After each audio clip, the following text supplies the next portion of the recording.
नमस्कार। एक और नया वीडियो में आप सभी का बहुत बहुत स्वागत है। दोस्तों, जब बात आता है घर बनाने का तो सभी यही सोचकर अपना घर बनाने का शुरुआत करते हैं कि जो उनका घर बनेगा वो मजबूत होगा, टिकाऊ होगा और उसके साथ साथ सुंदर भी होगा। जैसा कि आप देख रहे हो कि यहाँ पे भी एक सुंदर घर का निर्माण किया जा रहा है। लेकिन जब हम लोग घर बनाने का शुरुआत करते हैं उसके बाद जैसे ही कुछ टाइम बीतता है तो उसके साथ साथ जो घर का सुंदर काम है वो भी चलता है और उसके साथ साथ कुछ गलतियाँ भी होती रहती है। कुछ गलती आपको साइट के दौरान ही पता चल जाता है, जब आपका काम होता रहता है तो साइट पे ही पता चल जाता है। लेकिन कुछ गलती जो आपका घर का काम कंप्लीट हो जाता है उसके बाद पता चलता है। तो ऐसा ही इस घर में कुछ गलती किया गया है और इसके बारे में आप लोगों को बताने वाला हूँ। ये काफ़ी कॉमन सा मिस्टेक है, बहुत सारे लोग इस तरीके का गलती कर बैठते हैं। तो आइए जानते हैं कि क्या क्या गलती इस घर को बनाने में हुआ है। पहले मैं आपको इसका फ्रंट और साइड व्यू दिखा देना चाहता हूँ। ये देख सकते हो इस घर को इस तरीके से बनाया जा रहा है। मालिक के द्वारा काफ़ी पैसा खर्च करते हुए इस घर को बनाया जा रहा है। काफ़ी अच्छा लुक भी आपको मिलने वाला है। लेकिन देखिए, सबसे पहला इस घर में जो गलती किया गया है उसके बारे में जानेंगे। ये देख सकते हो घर के सामने की तरफ जो पोर्टिको बनाया जा रहा है इसका निर्माण में भी गलती हुआ। मैं आपको इस घर में 5 से 6 गलती है जिसके बारे में बताना चाहता हूँ। पहले इसके बात करेंगे। ये देख सकते हो कि पोर्टिको यहाँ पे बनाया जा रहा है और उसके साथ साथ यहाँ पे जो बीम का इस्तेमाल किया गया है उसको समझिए। ये जो प्लेन बीम है ये लगभग ग्राउंड का यहाँ से लेवल आप देख रहे हो, यहाँ से 5 से 6 फीट की ऊंचाई पे है।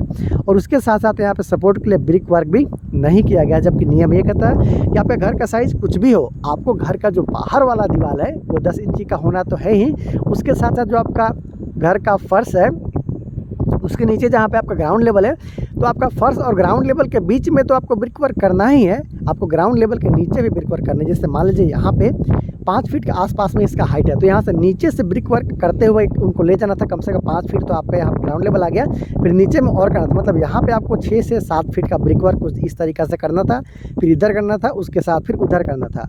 यहाँ पे नहीं किया गया है जिसका खमियाजा देखिए आपको क्या भुगतना पड़ सकता है। लाखों रुपया का चूना आपको लग सकता है। कैसे लग सकता है आइए देखते हैं। ये जो देख सकते हो ये जो बीम है इस तरीक़ा से यहाँ पे मिट्टी का भराई है वो चल रहा है और यहाँ पे जो दीवार का काम है वो नहीं किया गया है। आप देख सकते हो। तो कभी भी आपका घर बनाइए ना तो कम से कम बाहर की दीवार तरफ कुछ इस तरीक़ा से ब्रिक वर्क जरूर कराइए ताकि जो मिट्टी भरिएगा तो वो रुकेगा।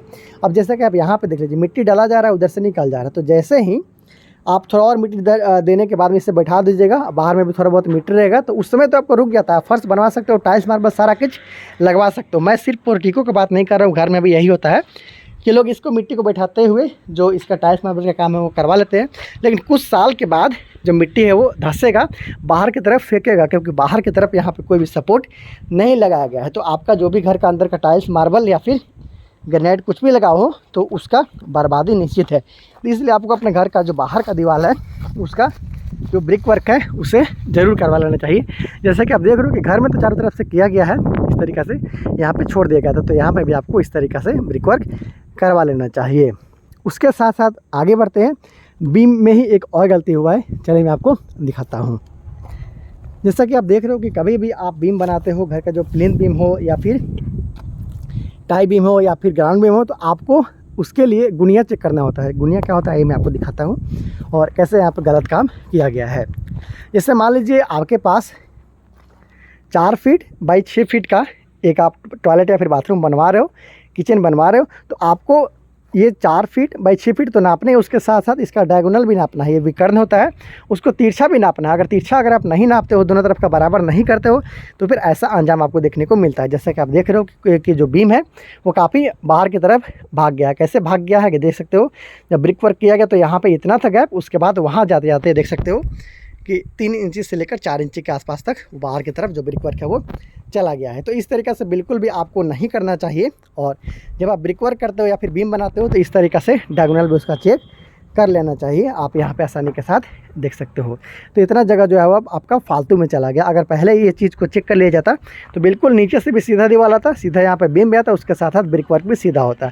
तो देखिए इतना जगह आपका मार यहाँ पर खा सकता है। उसके साथ साथ जो भी इस घर का कॉलम और बीम का जो कास्टिंग किया गया है उस पर आप ध्यान दीजिएगा। तो देखिए कुछ इस तरीक़ा से इसका कास्टिंग को किया गया है। ये देख सकते हो इतना का यहाँ पे गैप आपको नज़र आएगा, लगभग 2 इंच के आसपास में बाहर निकला हुआ कॉलम है। उसके साथ साथ आप ऊपर भी देखते हो तो फिर इस तरीक़े से बीम है, उसका काम इस तरीक़े से किया गया कि बीम भी इस तरीक़े से बाहर यहाँ पे निकला हुआ है। तो उस समय तो दोस्तों पता नहीं चला, लेकिन जब इसका प्लास्टर किया जाएगा तो यहाँ पे काफ़ी मोटा मसाला देना होगा, तभी जाके ये जो सारा गैप है वो इस तरीक़े से भर पाएगा। अगर कॉलम को तोड़ते हो तो फिर आपको काफ़ी नुकसान है, आपका घर कमज़ोर भी हो सकता है। और अगर मोटा यहाँ पे प्लास्टर कराते हो तो हो सके पॉसिबिलिटी ये भी रहता है कि कुछ आने वाला साल में आपका जो मोटा प्लास्टर है उसकी वजह से प्लास्टर टूट के गिरने लगता है, झड़ने लगता है। तो कभी भी कॉलम बनाइए तो आप कोशिश कीजिए कि कॉलम को बिल्कुल अच्छे तरीक़े से कास्टिंग होना चाहिए। उसके साथ साथ देखिए जहाँ पे कैमरा जा रहा है वहीं पे गलती आपको यहाँ पे नज़र आ रहा है। आइए इसका जस्ट बगल वाला गलती के बारे में देख लेते हैं। तो यहाँ पे देख सकते हो जो ये आर्क का इस्तेमाल किया जा रहा है, ये जो लिंटल बीम है उसके साथ में जो आर्क बनाया जा रहा है, उसका कास्टिंग में अगर देखा जाए तो देखिए किस तरीके का मिस्टेक यहाँ पे किया गया है कि बिल्कुल यहाँ पे जो सरिया लगाया गया है इसके लिए वो बिल्कुल आपको नज़र आ रहा है। हालांकि 10 mm का सरिया है, देख सकते हो ये रिंग है, लेकिन देखिए किस तरीके से गिर रहा है दोस्तों। मटेरियल के अच्छा तरीके से इस्तेमाल नहीं किया गया है। और उसके साथ साथ ये देख सकते हो इस तरीक़ा से यहाँ पे जो कवर होता है उसका ध्यान नहीं रखा गया। इसके कारण देख सकते हो कि बाहर की तरफ ये सरिया है वो आसानी के साथ आपको दिख जा रहा है, यहाँ पे भी आप देख सकते हो। तो ऐसा दोस्तों अगर आप घर बनवाते हो, इस तरीके से कास्टिंग करते हो, तो ये जो आपका सरिया है वो हवा के संपर्क में आएगा, फिर धीरे धीरे है ये जंग लगते हुए खा जाएगा। मतलब अगर 10 mm का सरिया लगाया है तो 6 साल के बाद हो सके या आपका सरिया करते करते 6 mm का सरिया बन जाए। उसके साथ साथ ये जो रिंग देख सकते हो इस तरीक़ा से रिंग यहाँ पे लगाया गया है। ऐसा लग रहा है कि झूला लगाने के लिए देखिए इस तरीक़ा से रस्सी बांध के आप झूला यहाँ पे झूल सकते हो, इस तरीक़ा का काम यहाँ पे किया जा रहा है। बिल्कुल रिंग ही बाहर है, देख सकते हो ये हुक है।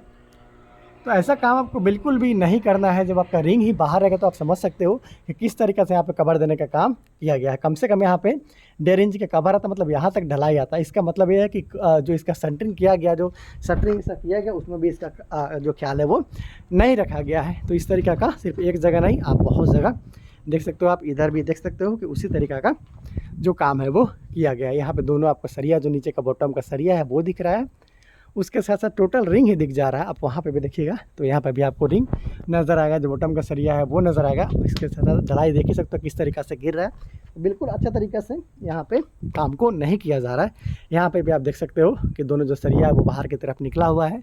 इधर का बात किया जाए तो यहाँ पर देखिए सेम प्रॉब्लम यहाँ पर भी है। इस तरीक़े से आप देख सकते हो कि बिल्कुल आपका जो सरिया है वो आसानी के साथ यहाँ पर नज़र आ जा रहा है। तो कभी भी आप अपने घर का जो छत है, स्लैब है, छज्जा है, कॉलम है, बीम है, उसका कास्टिंग कराइएगा तो उसमें काफ़ी आपको ख्याल देना चाहिए कि किस तरीक़े से आपका कास्टिंग हो रहा है। उसके साथ आप यहाँ पे भी देख सकते हो घर का जो छत का ढलाई है, जो बीम है, यहाँ पे भी देख सकते हो कि इसी तरीक़े का सरिया यहाँ पे दिख रहा है, रिंग दिख रहा है। उसके साथ साथ इधर भी देख सकते हो कि बिल्कुल यहाँ पे सरिया नज़र आपको नीट एंड क्लीन यहाँ पे नज़र आ रहा है। तो मतलब ये है कि कहीं पे भी जो इसका सेंटरिंग का काम किया गया अच्छे तरीके से नहीं किया गया है। और उसके साथ साथ प्रॉपर जो हमारा कवर बोला जाए तो कवर का भी इस्तेमाल यहाँ पे नहीं किया गया है। उसके साथ साथ आप कॉलम भी देख सकते हो कि कोई भी कॉलम आपको सीधा नज़र नहीं आ रहा है। कॉलम का साइज़ 9 इंची पे 12 इंच का रखा गया है, जबकि आप यहाँ पे देख सकते हो तो कॉलम का साइज़ आप यहाँ पे देखिएगा तो 9 इंची बाई 17 इंची या 18 इंची के आसपास में आ चुका है, यहाँ से आप देख सकते हो। तो ऐसा नहीं करना है, जहाँ पे कॉलम है वहीं तक आपको ढलाई करना चाहिए। यहाँ पे भी गुनिया का प्रॉब्लम आया है, जिसके चलते जो ब्रिक वर्क है वो अंदर की तरफ किया गया है और कॉलम का साइज़ बढ़ गया। तो ऐसा आपको नहीं करना चाहिए। ऐसे में आपको मटेरियल भी एक्स्ट्रा खर्चा होता है और उसके साथ साथ पैसा आपका एक्स्ट्रा खर्चा होता है और जो चीज़ चाहिए आपको नहीं मिल पाता है। तो इस तरीक़े से आप अपने घर बनाने के समय कॉलम और बीम, उसके साथ साथ कम से कम स्लैब का तो अच्छे तरीके से आपको ख्याल रखना ही चाहिए। तो देखिए इस तरीके से इस घर को बनाया जा रहा है। तो दोस्तों अगर वीडियो पसंद आया है, कुछ आपको इस वीडियो के माध्यम से सीखने को मिला है, तो प्लीज़ चैनल को सब्सक्राइब ज़रूर कर लीजिएगा। आपको डेली बेसिस पे घर बनाने से संबंधित वीडियो मिलता रहेगा। तो बहुत ही जल्दी मिलते हैं अगले वीडियो में, तब तक ले दीजिए इजाज़त, नमस्कार।